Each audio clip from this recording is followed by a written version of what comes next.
Movie ತುಂಬಾ ಚೆನ್ನಾಗಿತ್ತು, ತುಂಬಾ ಥ್ರಿಲ್ಲಿಂಗ್ ಆಗಿತ್ತು. ಗೌರ್ಮೆಂಟ್ ಸ್ಕೂಲ್ ಬಗ್ಗೆ ತುಂಬಾ ಚೆನ್ನಾಗಿ ತೋರಿಸಿದ್ದಾರೆ. ಗೌರ್ಮೆಂಟ್ ಸ್ಕೂಲ್ ಬೆಳಿಬೇಕು ಅಂತ ಹೇಳಿದ್ದಾರೆ. ಬರೀ ಪಾರ್ಟ್ 2ಗೆ ವೇಟಿಂಗ್ ಅಷ್ಟೇ. Waiting for part 2. Thank you.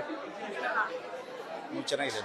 Movie ಚೆನ್ನಾಗಿದೆ ಸರ್, ಎಲ್ಲ ಬಂದು ನೋಡ್ಬೋದು, ಕುಟುಂಬ ಸಮೇತ ಬಂದು ನೋಡ್ಬೋದು. ಸರ್ಕಾರಿ ಶಾಲೆ ಇಟ್ಟು ಗುಣರವರು ತುಂಬಾ ಚೆನ್ನಾಗಿ ಮಾಡಿದ್ದಾರೆ. ಇತ್ತೀಚಿನ ದಿನಗಳಲ್ಲಿ ಸರ್ಕಾರಿ ಶಾಲೆಗಳು ತುಂಬಾ ಇದಾಗ್ತಾ ಇದೆ, ಹಂಗಾಗಿಬಿಟ್ಟು ಸರ್ಕಾರಿ ಶಾಲೆಗಳನ್ನ ಚೆನ್ನಾಗಿ ತೋರಿಸಿದ್ದಾರೆ. ಒಳ್ಳೆ ಸಸ್ಪೆನ್ಸ್ ಥ್ರಿಲ್ಲಿಂಗ್ ಮೂವಿ ಇದೆ, ತುಂಬಾ ಚೆನ್ನಾಗಿದೆ.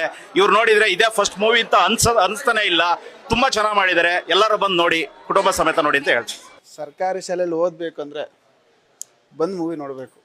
ಓದಿದ್ರೆ ನೆನಪಿದ್ರೆ ಬಂದು ಮೂವಿ ನೋಡ್ತೀರಾ. ಅದು ನೀವು ಒಬ್ಬರೇ ಬರಲ್ಲ, 4 ಜನ ಸ್ಕೂಲಲ್ಲಿ ಓದಿರ್ತೀರ ಗೊತ್ತಾ, ಅವ್ರು ಕರ್ಕೊಂಡೇ ಬರ್ತೀರಾ. ನಮ್ಮ ಜೊತೆಲಿ ಬಂದಿದ್ದೀವಿ, ಒಳಗಡೆ ಇದ್ದಾರೆ, ಬರ್ತಾರೆ. ಚೆನ್ನಾಗಿದೆ ಮೂವಿ, ಸೂಪರ್ ಆಗಿದೆ. ಸಿನಿಮಾ ತುಂಬ ಅದ್ಭುತವಾಗಿ ಮಾಡಿದ್ದಾರೆ. ಗುಣ ಅವರು ಭಾಳ ಶ್ರಮಪಟ್ಟು ಸಿನಿಮಾ ಮಾಡಿದ್ದಾರೆ. ಬಟ್ ಲೊಕೇಶನ್ ಮಾಡಿದಂಥ ಜಾಗಗಳು ಬಹಳ ಅದ್ಭುತವಾಗಿದೆ.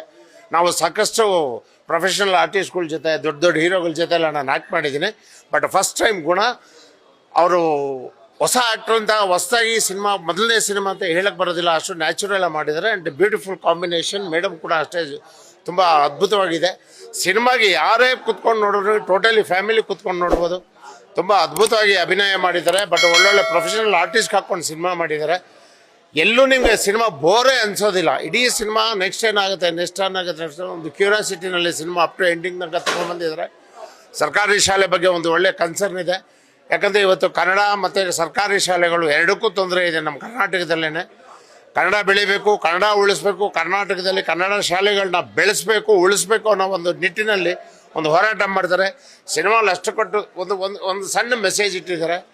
ನಮ್ಮ ಹತ್ರ ದುಡ್ಡು ಎಷ್ಟೇ ಇರ್ಬೋದು, ಏನೇ ಇರ್ಬೋದು, ಅದು ಸದ್ವಿನಿಯೋಗ ಆಗಬೇಕು. ಯಾಕಂದರೆ ಅವ್ರು ಅಷ್ಟೊಂದು ಸಿನಿಮಾ ನೋಡಿದ್ರೆ ಗೊತ್ತಾಗುತ್ತೆ ಎಷ್ಟೊಂದು ಕಷ್ಟ ಬಿಟ್ಟು ಚಿನ್ನನ ಸಂಪಾದನೆ ಮಾಡ್ತಾರೆ. ಅದನ್ನೆಲ್ಲ ಸರ್ಕಾರಿ ಶಾಲೆಗೆ ಉಪಯೋಗಿಸ್ತಾರೆ. ನಾವು ನಮ್ಮೂರಲ್ಲಿ ಸರ್ಕಾರಿ ಶಾಲೆನ ಹೇಗೆ ನಾವು ಉದ್ಧಾರ ಮಾಡ್ತೀವಿ, ಹಂಗೆ ನಿಮ್ಮೂರಲ್ಲಿ ಎಲ್ಲ ದಾನಿಗಳು ಸೇರಿ ಸರ್ಕಾರಿ ಶಾಲೆಯನ್ನು ಉದ್ಧಾರ ಮಾಡ್ಬೇಕಂತ ಹೇಳಿದ್ದಾರೆ. ತುಂಬ ಅದ್ಭುತವಾಗಿದೆ. All the best for the full team.